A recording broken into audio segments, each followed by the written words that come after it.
ভালোভাবে আমি কলেজে অধ্যাপনা করতাম, পিজি এইচওডি হয়েছিলাম, প্র্যাকটিসও করি, 2000 টাকা ফিজ নিয়ে।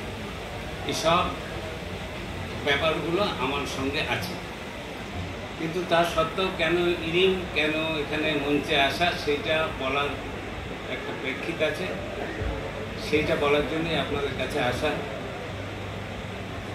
এই চিকিৎসাটা, এই আকুপাংচার চিকিৎসাটা একটা সর্বব্যাপী চিকিৎসা, এবং যেটা বিভিন্ন দেশে, শুধু আমার দেশ চায়না এসবের মধ্যে সীমাবদ্ধ কিন্তু নেই। যেসব দেশকে দেখে আমরা যাদের রেকমেন্ডেশন দেখে অ্যালোপ্যাথি ডাক্তারি করি, সেই ACCH মানে American college of cardiology, American heart association, যারা আমাদের নিয়ন্ত্রণ করে বা বলতে পারেন আমাদের দিক নির্দেশ করে, নিয়ন্ত্রণ না করে তাই বলাই ভালো, ইউরোপিয়ান নেশনসের যে বডি আছে তারা যখন যা দিক নির্দেশ করে, সেই সমস্ত দেশ, ব্রিটেন, আমেরিকা, সব জায়গাতেই কিন্তু আকুপাংচার একটা স্বীকৃত চিকিৎসা। এমন নয় যে চায়নাতে একটা গরিব দেশ বা ইন্ডিয়ার গরিব দেশের যেটা চিকিৎসা, এটা ভাবার কোনো কারণ নেই। বরঞ্চ ইউএসএতে গিয়ে একটা পেন ম্যানেজমেন্ট করতে গেলে, যে আকুপাংচার চিকিৎসা করাতে গেলে তাকে যা খরচা করতে হয়, সেটা অসাধারণ খরচা করতে হয়। মানে তারা হয়তো ইন্স্যুরেন্সে এখনও পর্যন্ত ইনক্লুড করতে পারেন। অবশ্য 20-25টা দেশ অলরেডি তাদের ইন্স্যুরেন্সে ইনক্লুড করেছে, এটাও তথ্য আছে। তাহলে দেখা যাচ্ছে এমন একটা চিকিৎসা যেটা আমার চায়না থেকে ইন্ডিয়াতে এসছে গরিব বলে সেরকম নয়। চিকিৎসাটা সর্বব্যাপী এবং এটা অ্যাকসেপ্টেড চিকিৎসা। এটা ভাবার কোনো কারণ নেই যে যারা এই চিকিৎসাটা করছেন তারা খুব গরিব মানুষের জন্য চিকিৎসা করছেন বা এরকম ব্যাপার নয়। এটা গরিব বড়লোক চিকিৎসা তো আর আলাদা হয় না। আপনার অর্থনীতির ওপরে চিকিৎসা নির্ভর করে, সেটা তো স্বাভাবিক, আমাদের দেশে পার্টিকুলারলি যেটা অনুভূত হয়। কিন্তু চিকিৎসা যখন কাজ করে তখন সেটা দেশের গণ্ডি ছাড়িয়ে যাবেই, এটাই হচ্ছে সত্যি। এই সত্যিটাকে যদি গ্রহণ করা না যায়, তাহলে আমার অন্যান্য চিকিৎসাকে কেন আমরা দিচ্ছি, হঠাৎ করে আয়ুর্বেদিক চিকিৎসা নিয়ে এত মারামারি করছি কেন?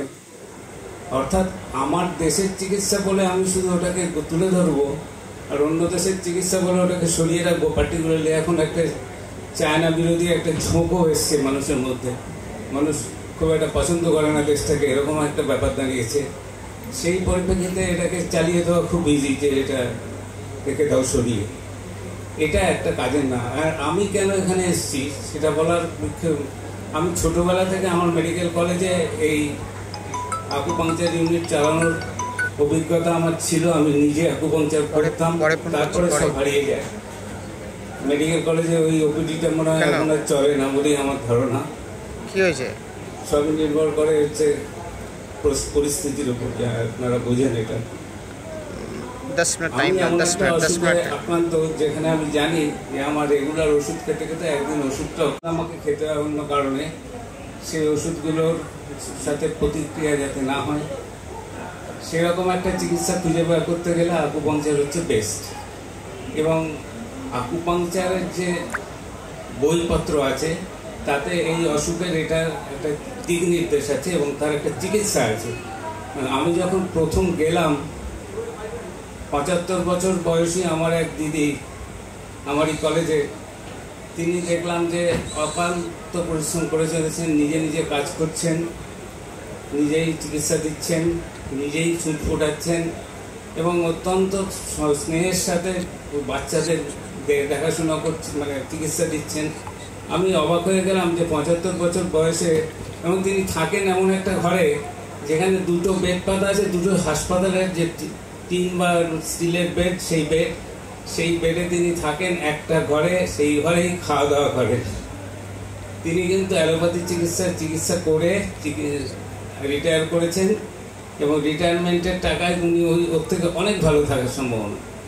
এই ডেডিকেশান তিনি এবং তার হাজব্যান্ড দেবাশিস দা, এই ডেডিকেশান আমি আজকের অন্যান্য আমি অনেক দিনের মধ্যে আমি দেখিনি কোনো ডাক্তারের মধ্যে, কোনো অ্যালোপ্যাথি ডাক্তারের মধ্যে আমি এই ডেডিকেশান দেখিনি। এটা আমাকে ভীষণভাবে উদ্বেলিত করে আর উৎসাহিতও করে। আর যে রোগটা আমি চিকিৎসা করতে গেলাম তার প্রথম টাচে I got such a good result. It was just like a magic, though I should not utter the word magic. এটা ম্যাজিক নয়, এটা একটা চিকিৎসা। তার একটা রূপ আছে, রং আছে, তার একটা পেছনে বুদ্ধি আছে, তার একটা গবেষণামূলক কাজ আছে। সেই চিকিৎসার ফলে প্রথম দিন আমি যে ম্যাজিকের মতো রেজাল্টটা পেলাম, সেইটা আমাকে পুরোপুরি এই চিকিৎসার প্রতি উৎসাহিত, আশান্বিত এবং কি বলবে, এটাকে প্রচার করার জন্য আমি চেষ্টা করছি যে মেডিকেল কলেজগুলোতে, আমাদের ইনস্টিটিউটগুলোতে যারা কাজ করে তাদের সাথে একটা কোলাবোরেশন করে ওখানে যদি কাজ করানো যায়, সেটা আমাদের ইচ্ছা আছে। তাহলেই কিন্তু এই কোলাবোরেশনের মধ্যে দিয়ে কাজ করতে পারলে আমরা অ্যাকচুয়ালি জায়গাটায় পৌঁছতে পারবো। অর্থাৎ they will accept, they have to accept with a paper যদি আমরা এটা প্রডিউস করতে পারি। এইটাই হচ্ছে আমার ইচ্ছা, মানে আমার লাস্ট চেষ্টা করার একটা, যে মানে জীবনের শেষ প্রান্তে এসে যদি এটা করা যায় তাহলে আমি মনে করবো যে আমি একটা কাজের কাজ করতে পেরেছি। আর আকুপাংচারকে সহজে এরা দেবে না, এটা খুবই সহজ ব্যাপার। বিশেষত এখনকার যে অ্যাটিটিউড চলছে, সেই অ্যাটিটিউডে আরও মুশকিল পাওয়া। এর জন্য